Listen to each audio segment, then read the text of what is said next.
Namaskar. Namaskar. Welcome to Bharat 2047. I, Dr. Surbhi Vaish Mittal, And welcome you to I'm this show. Raghav Mittal, the co-host of this show. So, Raghav, would you like to tell our viewers as to why we have conceived this very channel, this program called Bharat 2047? इसके प्रणयन के पीछे क्या रहस्य है? Okay. Dr. Subhi, we have just crossed the milestone year of 2020, just 18 days back. And when we were all youngsters in our own colleges and all, there was a lot of talk about Vision 2020. And I think that Vision 2020 has really converged. We have all seen through what unfolded in this prophetic year of 2020. And so it makes a lot of sense to now project further as to what India would be in the year 2047, which also happens to be its centenary year of independence. So while the Prime Minister is talking a lot about the 75 years of India's independence, and a lot of governmental programs are being run with the objective of commemorating the 75th year of Indian independence, but we feel that it makes a lot of sense to have a long-term view, a medium-term view about the trajectory, what India would be taking by the year 2047. So it's looking into the crystal ball and considering the new normal which has all come through because of the Chinese virus we have got right away. So there was a need somewhere to comment upon the contemporary affairs and primarily from an Indic paradigm. See, the Prime Minister has given a call for an Atmanirbhar Bharat. Now, because before we embark upon that pathway of Atmanirbharta in terms of the economic prowess and our military prowess and a whole sort of other material dimensions, it's very, very imperative that we at least invoke Atmanirbharta in our thinking patterns. Absolutely. Start thinking and start evaluating, analyzing, and commenting and engaging from an Indic perspective as to would we be continuing our own journey from the Eurocentric or now the contemporary American-centric perspective, or we would really go back, look into our own past, into our own history, our own experiences, our own Indic experiences, and then comment upon it. So this was probably the inspiration behind this entire show. Beautiful, beautiful. So I think this is so much needed. And so, what is the topic of today's talk, and what are we going to tell our viewers about? Okay, so at Bharat 2047, we would be taking up a host of issues concerning India. And obviously, the issues which have large scale ramifications till the year 2047, because in the national journey, 27 years to go to that prophetic year. So it would be worthwhile to look at various issues, contemporary issues, which have a futuristic manifestation. So that is what we would be looking into it. So today, because in the contemporary India, um, yes, the farmer agitation has really taken the attention all across, and it somewhere presents a kind of a very strong case for an Indic paradigm of economics. So if we go through it in our own scriptures, in our own experiences, that Krashi, Gauraksha and Vanijya have been considered to be the three pillars of economy, the traditional Sanatan Dharma's economy and all that stuff. Beautiful. I would just like to emphasize here Krishi, Gauraksha, and Vanijya. So these are the very important pillars of an economy, I would say, what we understand very beautifully So the emphasized. approach we want to take it across is like we would be relying on a primary source published in some of the major newspapers by some eminent expert, and we will try to comment upon. We will try to have a educated reading of that piece and then bring about our own commentary from Bharat 2047. Sure. So today I want to share with our viewers a piece written by the eminent agroeconomist Dr. Ashok Gulati, which has been published in the ideas page of Indian Express this morning. So it talks about a balanced diet. Dr. Gulati is emphasizing on a host of issues in this article. And our criticism, see, at Bharat 2047, we don't want to take a very cheerleading kind of a position. We want to criticize and also bring about the gap areas which Yes. somewhere do come into a kind of an intellectual discourse, and which are very smartly embedded into it. And it's very, very rightfully said that, you know, you should be surrounded by critiques more, and rather than you know, supporting, just blind supporting friends, because ultimately when you are in a path to excellence, you know, a critical analysis is always necessary. See, because in the Indian tradition, we even see the Bhagavad Gita, Lord Krishna, the supreme personality of Godhead, he is answering the questions and queries of his own dear friend Arjuna. Yeah. And he goes on and on, and the whole discourse is in around 700 shlokas. And Krishna never says that you just believe me just because of my authority alone. And there is a questioning, counter questioning, and there is an answering. A very patient answering happens. True. So critical commentary somewhere is the essence Mhm. of the Indic paradigm. We have never gone very easily on authority alone. So हमारे यहाँ गुरु शास्त्र और साधु इनकी त्रयी करने का, ट्रायंगुलेट करने की बड़ी परंपरा है. Even before, long before the scientific discourse of induction came into being, of empirical studies came into being, we had a very glorious tradition of assessing and evaluating the truth. And truth and a lot of shastrarth used to happen in our own culture. Absolutely. You use the right word. You just said it, you know, the Shastra art. This is very much eminently a part of the Indian culture and tradition. So I think we can go on to our. Yes. So this is the e-paper copy of the Indian Express today morning, and thanks to the Indian Express group for having lit the flame of its founder Ramnath Goenka ji, because the truth involves us all. So we would like to put on record our eminent thanks to the Indian Express. Because of them, we are able to bring about this episode for our viewers. So Dr. Gulati starts, and in the very first paragraph, we at Bharat 2047 have certain objections. So in the first paragraph, yes, he asserts his vision of framing an optimal agri-food policy in India, which he says that it is the need of the hour. Fair enough. And he says that the policy should look at issues pertinent to not the short run, but also try to address medium to long-term challenges. Fair enough. Now, our biggest objection is that in order to build his thesis out here, he takes away the population projections of the United Nations. Now, our first question is, don't we have in our own country, when we are talking about an Atmanirbhar Bharat, we have a census of India, we have a whole lot of government machineries, they are adorned by so powerful officers of great repute, great intellect. Yes. So still that we have to rely on a United Nations population projection. We don't have probably a population projection of our very own. So since we are planning and devising a policy framework for our own native country, Atmanirbhar Bharat, so why can't we have these projections coming out from one of our own native bodies? You're talking from first principles. I think this is very much necessary. So yes, fair enough that UN population projection says that India is likely to be the most populous country by 2027. Fair enough, but a lot of ifs and buts. And secondly, then he says that by 2030, the country is likely to have almost 600 million people living in urban areas. Now, this is not backed up by any study or any policy prescription of Government of India. Even the mighty National Institute of Transforming India, the Niti Aayog.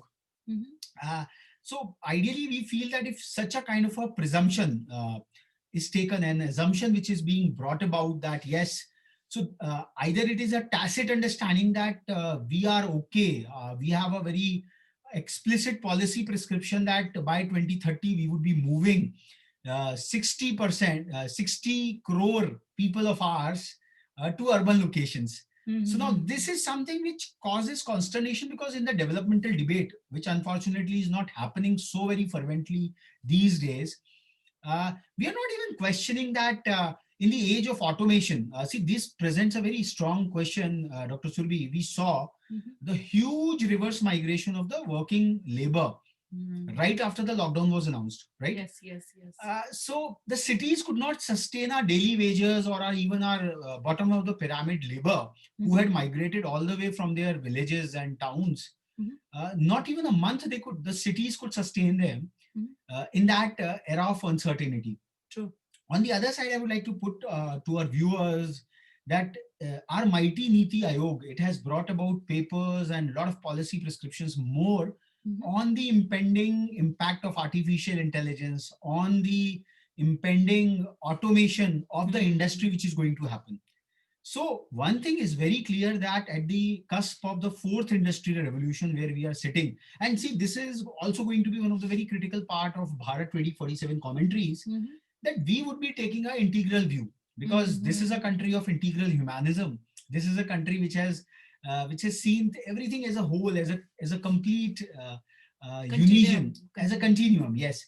So the the the urban locales are already too much congested. We have seen True. that the entire smart city program has gone for a six. We are not Yes. even listening about the whole. It was such an ambitious program. It started in 2014 with so much of Mm-hmm. fanfare and lot of things. But if today we just go to the Ministry of Urban Development, the Mm-hmm. director level officers or anyone over there, they squirm from even talking about that program. So Mm-hmm. now this is not something very, I would say, very responsible on their part, that you started a scheme with so much of fanfare, with so much of publicity, so much of money went into it. True. And today there is not even a talk about it. So public policy is all about continuity. You have to be responsible for your reputation and for the country's destiny for decades and decades to come.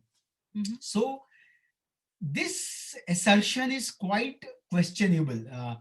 And if It's it is lopsided. coming from the authority of an eminent agroeconomist to whom even the Supreme Court is relying upon for Mm-hmm. expert consultation, so we feel that it could have been more elaborate upon it. So this Okay. is a very questionable area, that what is going to be our developmental paradigm in the next 10 years to go, as Dr. Gulati is positioning, True. that True. 60 crore people would be living in urban areas. Mm. Would it be sustainable? Do we have the carrying capacity in our town, in our Absolutely. That's very urban important locations, to ascertain.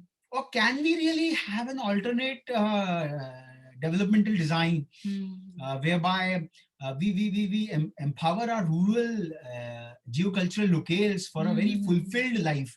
So now there is almost no debate, no deliberation around it. So this causes a bit of a consternation, Yeah. and we would like to flag this very point over there. Moving forward, uh, obviously when 60 crore people would be living, so they would be needing safe food from the hinterlands, and thankfully for our farmers that we have surplus production in our base crops, at least Mm-hmm. since 1965, when we had to import, unfortunately, from the United States of America under the PL 480 Mm-hmm. scheme.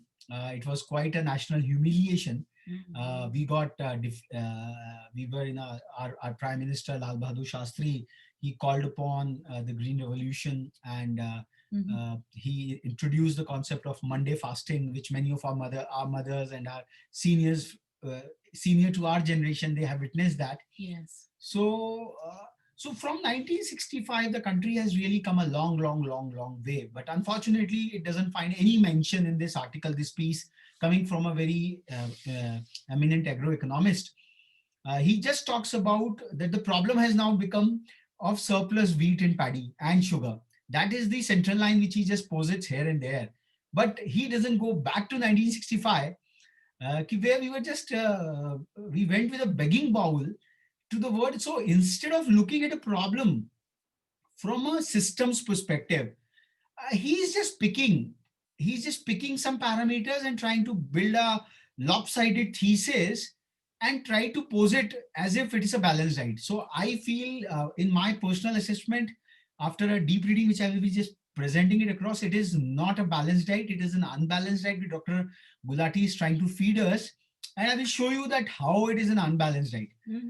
So yes, he puts up some figures that our average land holdings are 1.08 hectares, and 42% of our population is involved in farming, in agrarian activity. Now another very important question which none of these agroeconomists are putting to the table, Mm-hmm. even on the I would say uh, the negotiation table regarding the new farm laws which is happening in Vigyan Bhavan. Mm-hmm. See, India's agrarian land was around 16 crore hectares in 1975.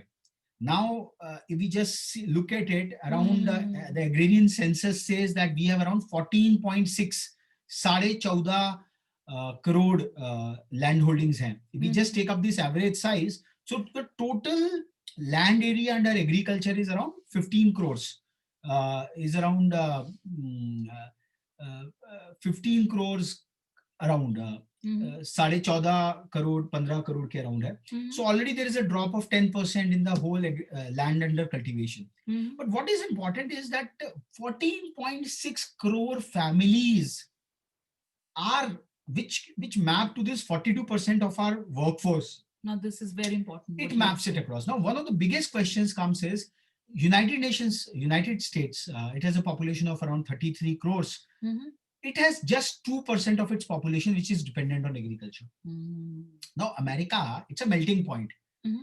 It will be seeing its new president just on 20th, the inauguration is going to happen. Mhm. Oh, American design is a different one. So they are a country of immigrants, they are a country of migrants, Mhm. and they have a different, they are just 100 crores less than us. We are a 133 crore plus country. Yeah. The biggest question is where these people would go Mhm. if in the name of productivity, in the name of all kind of True, other true. narratives. Which is very central to the Indian paradigm. I mean, this is very important to understand that every case scenario is unique. Our country is unique. We cannot just copy and paste any formula, any success formula of any XYZ country, howsoever developed it may Yes, be, and yes. just expect magical returns. It just does not happen. So Dr. Gulati talks about that based on these parameters, he misses out the other parameters that 42% of our country's workforce is dependent on agriculture. He misses out on the fact that urban areas are not recording, they are not logging in new jobs despite the bigger fanfares. There are statistics, there are figures that we had touched the new lows in urban employment. True, true, true. And given the advancement of technology, automation, AI, and a whole sort of It's going things, to cut it even more. so manufacturing, the urban factory-based manufacturing won't be creating new jobs. They would be, in fact, doing a lot of shedding. Workforce Layoffs. shedding would be happening because yes, technology is driving away people. So that consideration of employment, of subsistence employment even, is nowhere on the charts. So there are just very phony, very kind of lofty ideals have been put up, which are not balanced in one go. The importance of employment is profound. I mean, why are economists not considering this at all? I mean, this gross dissatisfaction in the youth, in our demographic curve graph, the youth, young population is the highest in our country. See, that's where in Bharat 2047 commentaries, we want to shout out the gap areas in such commentary. See, what happens is in order to articulate something, in order to push forth a policy prescription, you don't really evaluate the entire deck and you don't present the answers to it. And asking the right questions critically, I think, is the only way to introduce a kind of churning, which is the entire purpose of this deliberation. In the next paragraph, he talks about that we need 4 touchstones of such a optimal agri-food policy. So on one count, he talks about environment. To produce enough food. So he talks about, yes, the food security aspect he talks about, but who would be producing it? How much would be produced? So food security, he talks about it. Secondly, he talks about, he brings in a new parameter of environment. So now this is quite intriguing and strange that, and later in his whole analysis, he puts that environment degradation is happening because of bountiful agriculture. Now, this is a kind of a blame he's shifting on to the farmers themselves without putting any consideration to the unplanned urban development, the failure of environmental protection in the urban areas, reining in of the industrial production houses. He's passing on the blame to the farmers. And he says that since the farmers are getting free subsidies, free power or a subsidized power, this is one of the bills which farmers are resenting against. So the farmers are pumping out a whole lot of groundwater, creating black zones. So he's very comfortably shifting the blame to the very victims or the very, I would say, the primary producers of this country. So this is a kind of a, if I'm allowed to use a very tough word, this is a kind of a thuggery which he is trying to introduce in this in the veneer of scholarship, intellectualism, and some fuzzy Skullduggery. yes. So I think from the eminence of the likes of Dr. Gulati, I think it could have been more balanced since his article is termed as a balanced diet. I could not find a balance on it, on this second touchstone, that he's passing on the blame of environmental degradation to the farmers. to the farmers per se, right? Just imagine. Yeah. Nobody's talking about the heat which is being generated in the desert of Nevada, the data centers which are guzzling up so much of energy, the urban households which are getting so impure of water, and the RO, the reverse osmosis plants, which are wasting the same amount of water just for purification alone.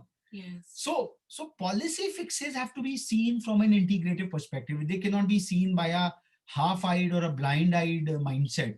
And also, I think it's important that when you're making a statement, the benefit, the advantages versus the risks, the proportion has to be balanced. Yeah. In medical sciences, we always talk about, if either a treatment or a protocol, what is the benefit versus risk, the side effects? So you cannot just say that a medicine is dangerous. Well, the benefits, the advantages are magnificent, grandiose, and magnanimous. You can't just do without it. That's the situation of the farmers. That's the story of the farmers. You can't do without the farmers, please. Yeah. Food so is a on basic third count, I think it's not a contested issue that the policy should enable seamless movement of food from farm to fork, keeping marketing costs low, save on food losses in supply chains, and provide safe and fresh food to consumers. So there is no question about it. Yes, it has to be done. Yes. After our elaborate irrigation infrastructure. Right. In fact, Dr. Gulati has not put up that the public spending, public investment on agriculture, on irrigation is an all-time low. We are not investing much on Major agriculture problem. Irrigation at all. Yes. So after irrigation, we have not really invested in the public space, in godowns and all. We are rather shifting the burden to private entities with whatever things. There was a lot of fanfare that fresh food chains would be created all through these years, but nothing has come to fruition. And last but not least, Dr. Gulati says that consumers should get safe and nutritious food at affordable prices. Now, this is quite interesting, and where I will like to introduce a very important phenomena, which probably our modern and industrial agroeconomists are not putting it across. When he is putting up the term safe, Dr. Surbhi, this is quite interesting for you. Yeah. Dr. Gulati is not talking about the whole cancerous substances which has got into the food chain because of excessive use of urea. Just imagine. And somewhere or the other in our policy plank, there is no advocacy of organic farming, right? The Prime Minister, he has his own limitations, was advised by his own set of advisors, and he coined the term of neem-coated urea. And he, by dint of his excessive संकल्प शक्ति, उन्होंने नीम coated urea को एक सिद्धता प्रदान की, पर वो एक मंत्र बन गया। और उस मंत्र में हमारे कृषि वैज्ञानिकों ने, कृषि विशेषज्ञों ने ये कहीं नहीं कहा कि गोबर की खाद से बना हुआ खाद्यान्न, जो कि इस देश का, जो हमारी सनातन परंपरा, जो इंडिक पैराडाइम का आधार भी है, कि कृषि, गौरक्षा एंड वाणिज्य। सो अगर गौरक्षा होगी, ये गौरक्षा का एक बहुत ही बड़ा, जिसको इमोटिव इशू कह देते हैं, because the Western paradigm reveals on killing animals, slaying the bovine, the issue of bovine is so very central to our hearts, कि हमारा जो स्वाधीनता संग्राम का प्रथम आंदोलन था, वो मंगल पांडे ने इसी बात से तो किया कि इस कारतूस में तुम गाय की चर्बी कैसे डाल सकते हो। Absolutely. और उनका अनुपालन उनके मुस्लिम भाइयों ने भी किया कि इसमें सुअर की चर्बी भी कैसे हो सकती है। तो not just the emotive religious issue, bovine, the cows, if you go to the agrarian experts who have really worked on the ground, not just the air-conditioned chamber ones, they say that आज भी जो किसान है वो अपने घर के खाने का खाद्यान्न जो है वो ऑर्गेनिक फूड से करता है। And there are so many organisations in their own fashion, they are growing organic food which is safe. Now Gulati साहब ने सेफ की बात तो कही, पर सेफ को दबा गए कि सेफ बनेगा कैसे।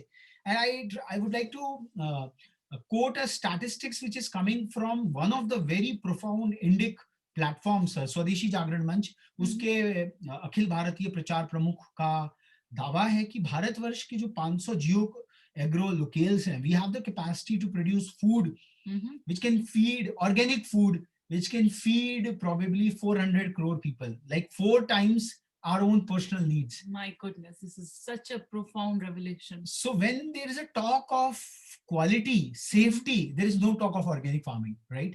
So so this is kind of hiding some facts. You're talking about safety, but on what paradigms? You have not talked about it anywhere else. And here, when we say that if farmers are responsible to give us safe food, what about the carcinogenic elements in so many kinds of processed foods and preservatives all there? We're not, I mean, I think somewhere the edge is getting lopsided, you know? See, Dr. Gulati in his article later on says that urea is provided to the farmers in an extremely subsidized fashion. Now, Dr. Mm-hmm. Surbi, I would like to bring it on record Mm-hmm. that India's green revolution, there are critical commentaries coming from the experts like Dr. Vandana Shiva as well, Mm-hmm. who says that the entire green revolution was designed by Dr. Norman Borlaug, Mm-hmm. who was an American agronomist. Mm-hmm. So at that point in time, somewhere or the other, there was some food shortage in the country. Mm-hmm. So, but we embarked upon a path of excessive chemical farming, and even in this transformational reign of Prime Minister Narendra Modi, Mm-hmm. and not even a single program has come which has worked on gradual decreasing Yes. of the usage of urea. See, farmers are the bottom line people. They are facing The sons of they're the braving soil. they're braving the winters and the summers to produce food for us, right? Right. Now the onus is on the policy planners as to how to fix it. Now you are very smartly passing on the buck To the on the farmers. farmers Just कि imagine. because they are getting subsidized urea, our food chain has got polluted. भाई तो आपको किसने रोका है गोबर की खाद के खाद्यान्न को एक राष्ट्रीय मंत्र बनाने से? अरे हम तो आपका अनुगमन करेंगे. Today, Dr. Surbi, you consume organic food in your kitchen. You know that Absolutely. the organic grown, despite all the branding and everything, it doesn't come. It is at least 3 times and around 4 times the normal food grain, True. whatever we consume, right? Absolutely. So the cost of organic food is 4 times the natural, the normal market price foods which we get over there. So there is not even a consideration. So this is where Bharat 2047 want to come in. कि रामचरितमानस में जब रावण सीता जी का हरण करके अशोक वाटिका में लेकर आ जाता है, तो वो मंदोदरी को बहुत सारी पंडिताई की बातें करता है. तो वहां पर गोस्वामी जी उनकी उस विरोधाभास को वहां प्रकट करते हैं कि एक तरफ तो तुमने एक अनैतिक कृत्य किया है कि तुम एक पर स्त्री को हरण करके अपने यहाँ लेकर आए हो, और यहाँ पर तुम इतने बड़े बड़े पांडित्य की बातें कर रहे हो. आप सेफ्टी की तो बात कर रहे हो, but what would lead to this safety? There is no mention of it all at all. So we are sorry that we have to bring about these critical aspects, but yes, they are very important to evoke a very informed public commentary. So again, Dr. Gulati just repeats some of the books that on the production front, the best policy is to invest R&D for agriculture and its extension from laboratories to farms. So this is all he's just carrying off the legacy content कि भाई 1% होना चाहिए, हिंदुस्तान आधा % करता है, उसको हमें double करना चाहिए. 1% of the research, agri GDP, he talks about it. And then he says that ये डबल हम तभी करेंगे जब ICAR and state agricultural universities should be delivering. So who is stopping you from doing that? So this is an utter failure of the entire governmental machinery that we have not been able to make our research organization. I would say their contribution has been phenomenal, whatsoever is there, and there is always a scope of improvement. So this is fair enough. Moving forward, he talks about that India's critical failing has been the inability to protect its natural resource, endowments, especially water and soil. And then he says that free electricity for pumping groundwater and highly subsidized fertilizers, especially urea, are damaging groundwater levels and its quality, especially in the green revolution states of Punjab, Haryana, and Western Uttar Pradesh. Now, this is quite a very, I would say, an unwarranted shifting of the blame on the very producers we have discussed it very early.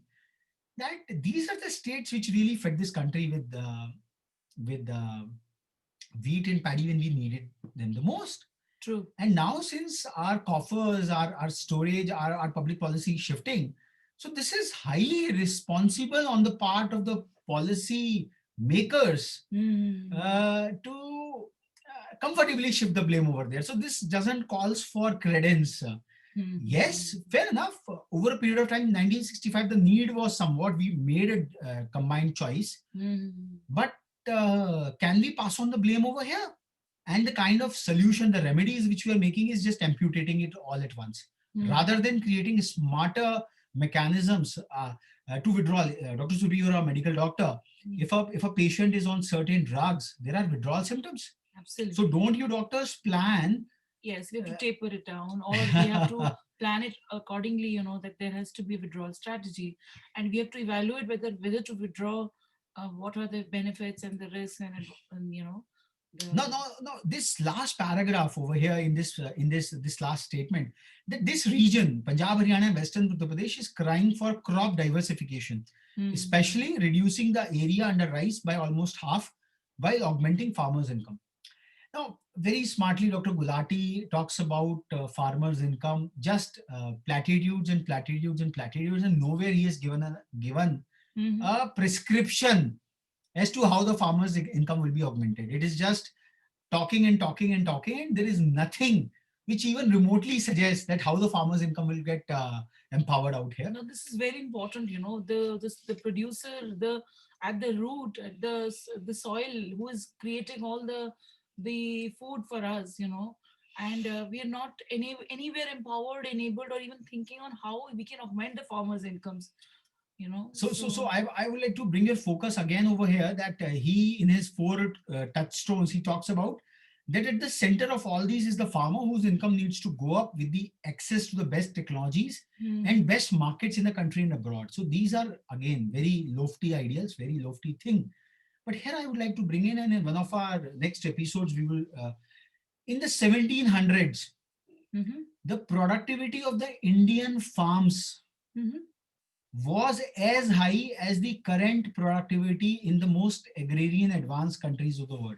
Really? This is documented by an eminent Gandhian, Dharampalji, based on the British records themselves. He studied Madras Presidency, and from the data, from the surveys which were carried out by the Britishers at that period of time, what he unraveled, what we had our own Indic technologies, our own Indic way of intensive farming. We had in our very early geography and economics classes, we were told that intensive and extensive farming. Yes. And very interestingly, when our typical farmland is 1.08 hectare, the golden number of 108 comes it inevitably. So probably the cosmos is guarding this pious and sacred number of our landholdings, and Professor Subhash Kak has given very elaborate manifestations of the number 108.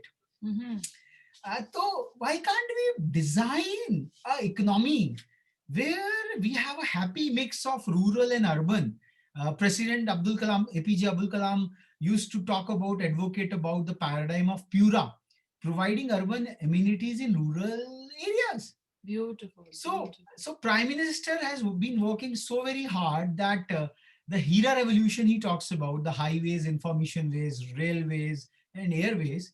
So the entire country is connected.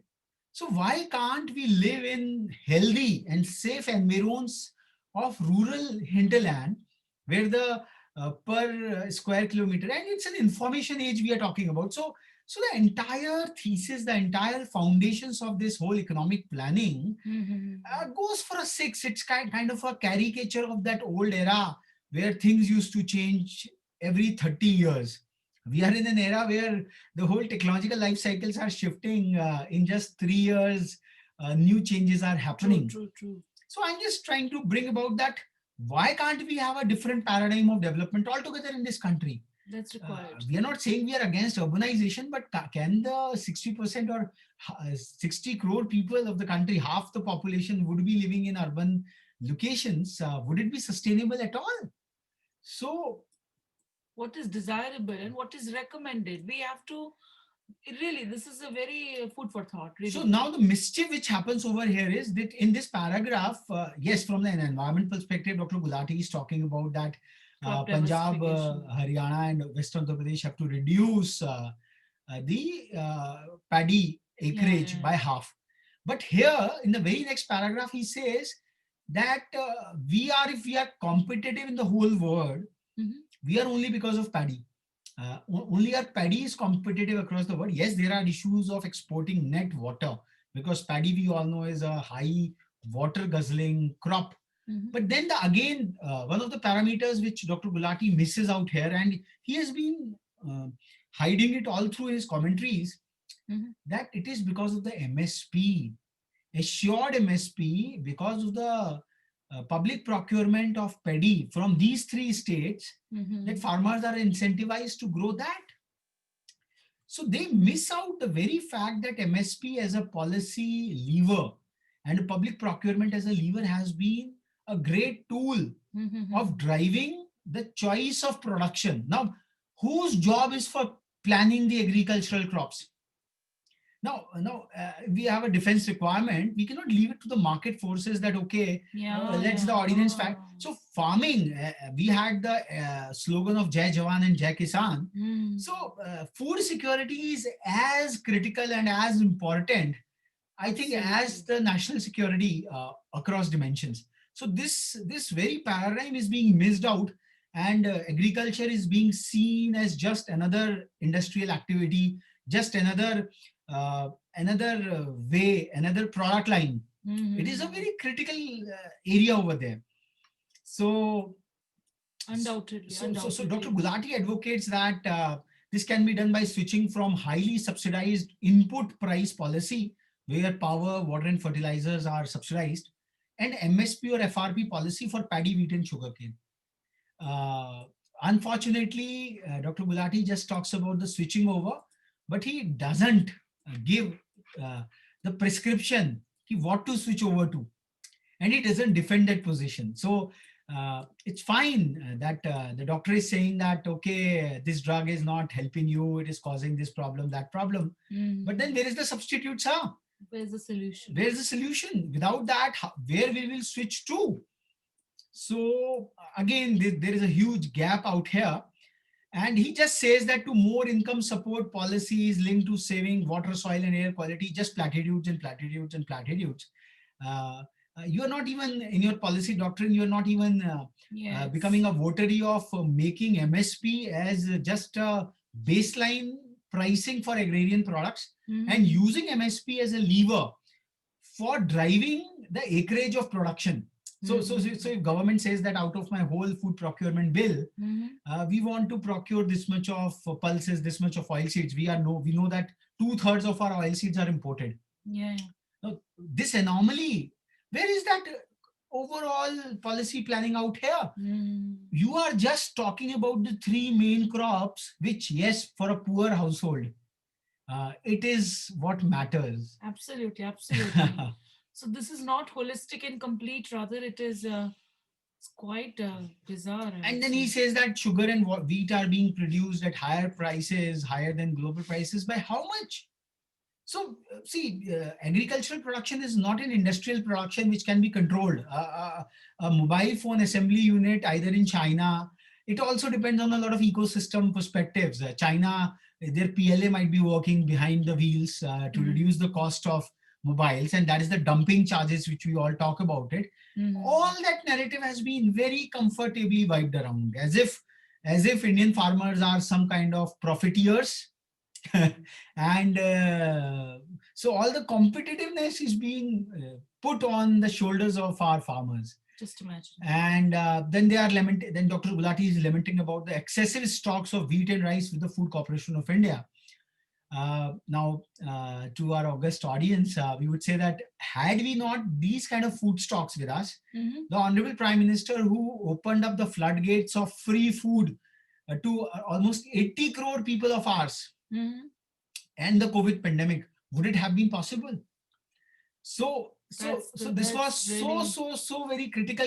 When we were overflowing with food, Even our honorable transport minister has talked about that the farmers have to look things from a different perspective. Mhm. So who is stopping you from giving that planning prescriptions? We have beautiful satellites of ISRO Mhm. encircling India. It is giving us, it can give us in real time what is the cropping pattern. We don't True. need our bottom up agrarian extension structures. I True. think our satellite imagery is good enough with the kind of data science which we have today. Can't we plan it well in advance?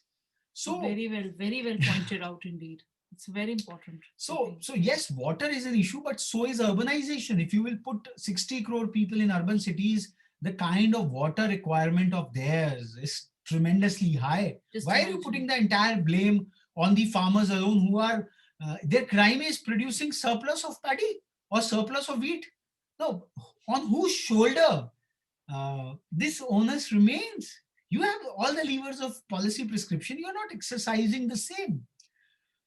So he says, then he talks about a lot of other crops, poultry, fishery, dairy, and even horticulture. And he gives the statistics that how their component in the overall farm output is very high. Now, a very slight distinction which he forgets, that the perishability of poultry, fishery, dairy, and horticulture is much, much, much higher than that of sugar, than that of paddy and wheat. So wheat, paddy, and sugarcane can last for a longer period of time. They have a longer shelf life, So, much longer. so what is perishable obviously will have a higher price. What is big deal about it? What kind of a policy prescription is coming out of it? Fair enough. So, and even poultry, fishery, India is, and dairy and horticulture, our farmers are only doing that. So, diversification is already there. But yes, you kharif or rabi crops, you have to somewhere have some semblance over there. True. So, and then very smartly, he puts up that 6% of the MSP benefit goes to paddy, wheat, pulses, oil seeds, and cotton. Now, here I would like to, Dr. Surbi, bring about one very critical point. Why only 6% of the Mm-hmm. farmers are able to take the benefit of the MSP? Just try Mm-hmm. to understand. Our majority of the land holdings are just 1.08 hectares, as we have seen, Mm-hmm. right? So when the procurement is being done, it will Mm-hmm. be done from larger farms, the larger organized farmers.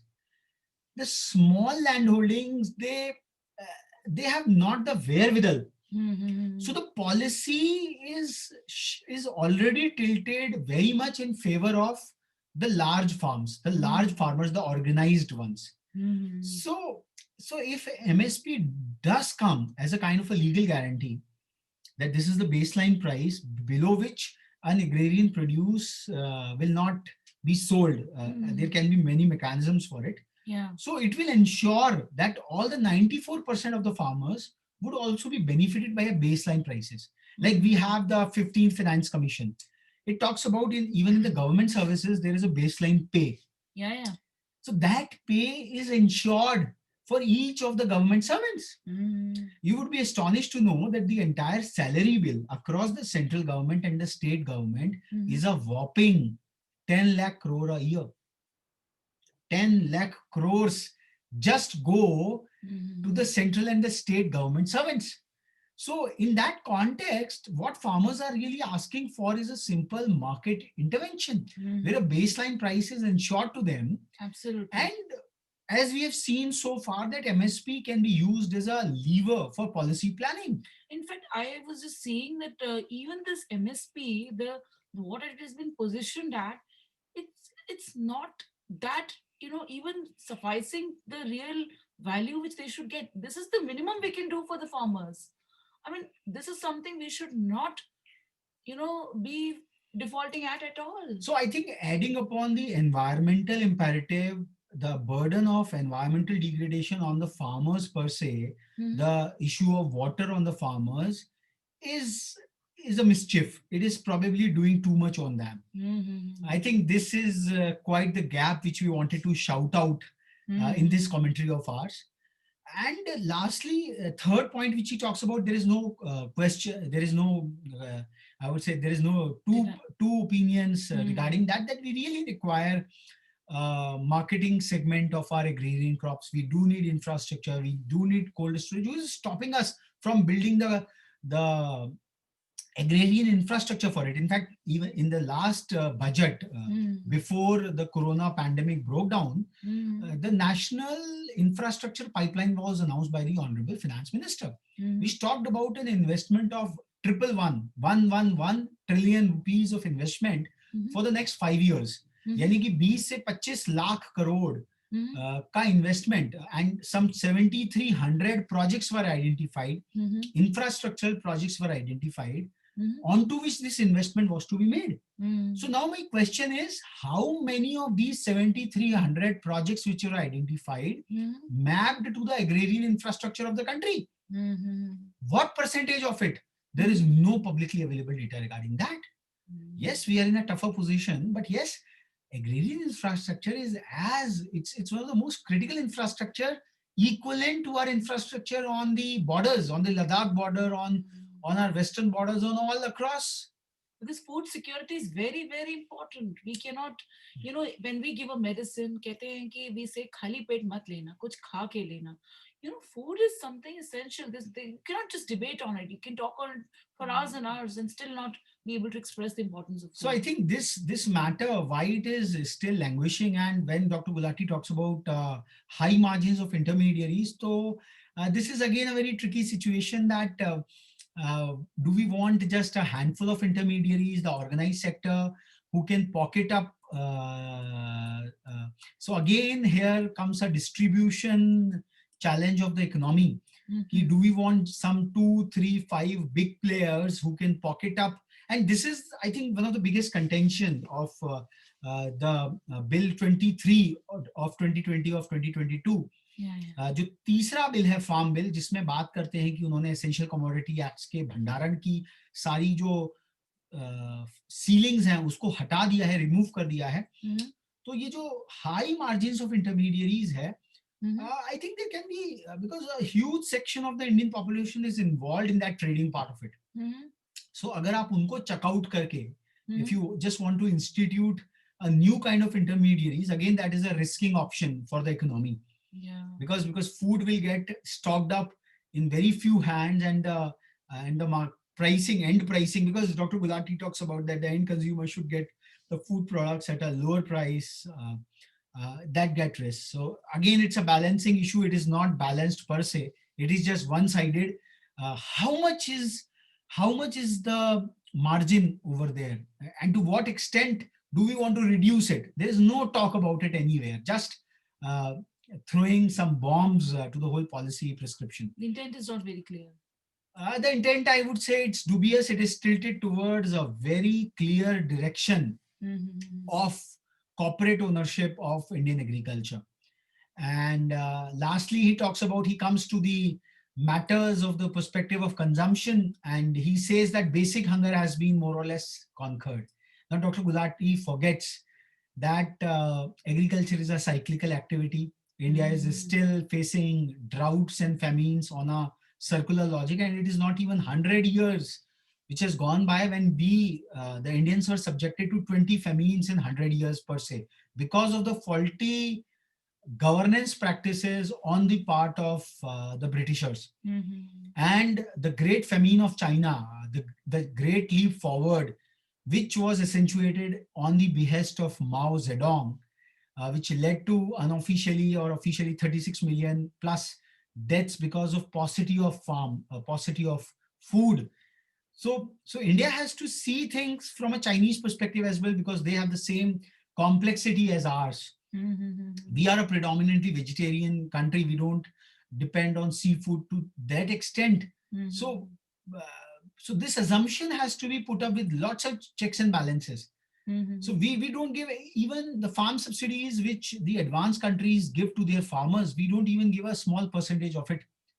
So when we are planning of evicting so many farmers from the farmlands, so would this basic hunger, if basic hunger was conquered, why was a need to give away free food to such a vast amount of population? So we have to really look into these assertions with balanced reasonings. And be honest to ourselves. Yes, and the biggest challenge for the next 10 years is that of malnutrition. So he now introduces very interestingly another parameter. Yes, nutrition, balanced diet, all that is like he brought in environmental parameter. So he has now brought in the whole narrative of nutrition. So nutrition is again dependent on the paying capacity.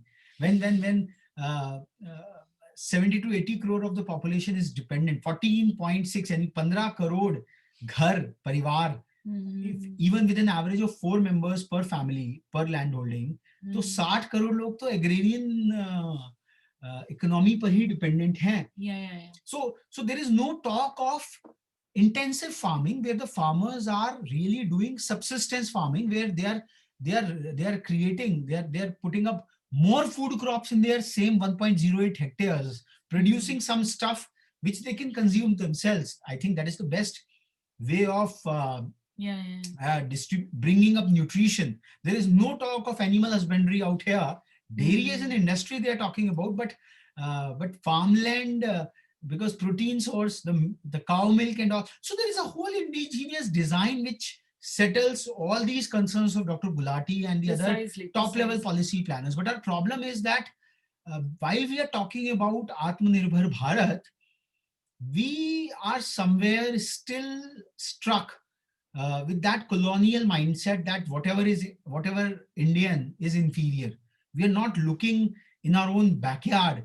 I think it should be I for India and I for infinite, not inferior. Indian wisdom in the Indic paradigm. And last but not least, I would like to shout out a very important aspect. He then talks about that FCI, procurement, storage, and all that stuff. It adds up 40% cost over the MSP. Fair enough. And he says that he advocates for a nudging that let the beneficiaries of the public distribution system. Dr. Surbhi, we know that there are 23 crore ration cards in the country. So 23 crore population is dependent on public distribution system for their food grains. उसमें मजदूर भी हैं, किसान तो खैर अपना भंडारण खुद ही कर लेता है, but 23 करोड़ परिवार ऐसे हैं इस देश के जो कि राशन कार्ड पर डिपेंड करते हैं. These ration cards are more so in the urban locales, in the towns, townships, urban areas. Because और वो जो प्राइस है, truthfully that it is 90% subsidized, तो 2 रुपए किलो चावल, 2 रुपए किलो अनाज, इस तरीके से लोगों का पेट भरने का प्रावधान होता है.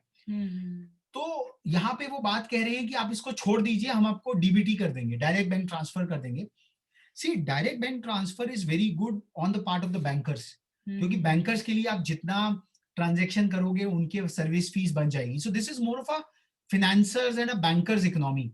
I was reading the other day that the BSE, the Bombay Stock Exchange, which is a weighted average of the stock prices of 30 odd stocks. Now you will be interested to know, out of those 39 are banks. So like our economy, the market capitalization of it is measured from the banks, and out of those 9, there was only one national banker, SBI. The other 8 are privately held banks, which have layers and layers of lawyering of their data, of their statistics and everything. एक और बड़ी मजेदार बात जो doctor Gulati यहाँ रखते हैं, प्रस्तुत करते हैं, और I would like to contest it, that he is lamenting about the borrowings, the total borrowings of FCI to the tune of 3 lakh crores. 133 crore के देश को, जिसमें से 23 करोड़ लोगों का पेट भरने के लिए जो रेशन कार्ड की व्यवस्था है, 23 करोड़ लोग तो खैर रेशन कार्ड पे डिपेंडेंट, 23 करोड़ लोग नहीं, 23 करोड़ परिवार. You multiply it by 4, so you will just get a different number. Around 190. Now the other day I was just having another statistics which said, it was an article published by one of the eminent finance journalists. He says that the interest, Bharat सरकार का जो cost of interest है, वही 7 लाख करोड़ है प्रति वर्ष. 7 lakh crore is only the interest which government of India pays annually to its borrowings. तो यहाँ तो FCI की borrowing तो just a peanut. It is the overall borrowing Dr. Gulati is talking about. It is not even the interest cost. And what is 3 lakh crores of borrowing which helps feed 23 crore families of this country? So अगर हमारा defense budget इस tune का है to protect us from external aggressors, so is it too high cost which this nation is paying forth for the basic human requirement of food. So again, this is kind of picking out a statistics uh, very conveniently without seeing that what is happening in the other. Why we require, we are comfortably talking about 111 crores, 111 trillion रुपए का हम infrastructure fund की बात करें तो हम कृषि में कितना इन्वेस्ट कर रहे हैं, there is no talk about it. So overall, I would say that, and last but not least, he puts up his intentions that it should be a demand driven approach. Sir, demand has always been there in this country. We could not fulfill our demand internally, and then we created the first phase of Atmanirbharta. So now it is very intriguing that when our farmers have toiled so very hard, this community of 60 crore people of this country have worked so very hard, and they work the earliest. आज घर में सबसे पहले अखबार से भी पहले दूध आता है, 4 बजे दूध या दूध दुहता है, वही किसान है, वो अलग नहीं है. तो जो हमारी फार्म इकोनॉमी है, हम उसकी आत्मनिर्भरता को रिस्क करके हम एक नए स्वर्ण मृग की तलाश में उसके आखेट में जाना चाहते हैं by risking our phase 1 of our आत्मनिर्भरता. तो demand driven and our production capacity, they have to be balanced out. So in my own humble opinion, with all due respects to the eminent personality of Dr. Gulati, we feel and we have proven beyond reasonable doubt that what he prescribes is not at all a balanced diet. It is a biased diet. It is a biased diet which doesn't answer the key critical questions which we have raised from his very thesis. And it is this kind of scholarship, it is this kind of public advocacy, which is very, very dangerous for a country like ours. We just can't be compared. We are a civilizational antiquity in our own self. India, if it can be compared, it has to be compared with a civilizational entity as bulky as that of China, not even the United States of America, which has a different paradigm altogether. So we just cannot compare ourselves with tiny island states on a per capita basis because the complexity of handling those aspects. I think this has been very beautifully and very emphatically pointed out, and a very holistic approach and paradigm has been brought at the table in the front. And I think this should be real medicine to all our policy planners. We hope and we pray that our words are taken in the best spirit of it all. And with these words, we take leave. आज्ञा दें. फिर प्रस्तुत होंगे एक नए article और उसके सोच और मंथन के साथ. नमस्कार. Namaskar.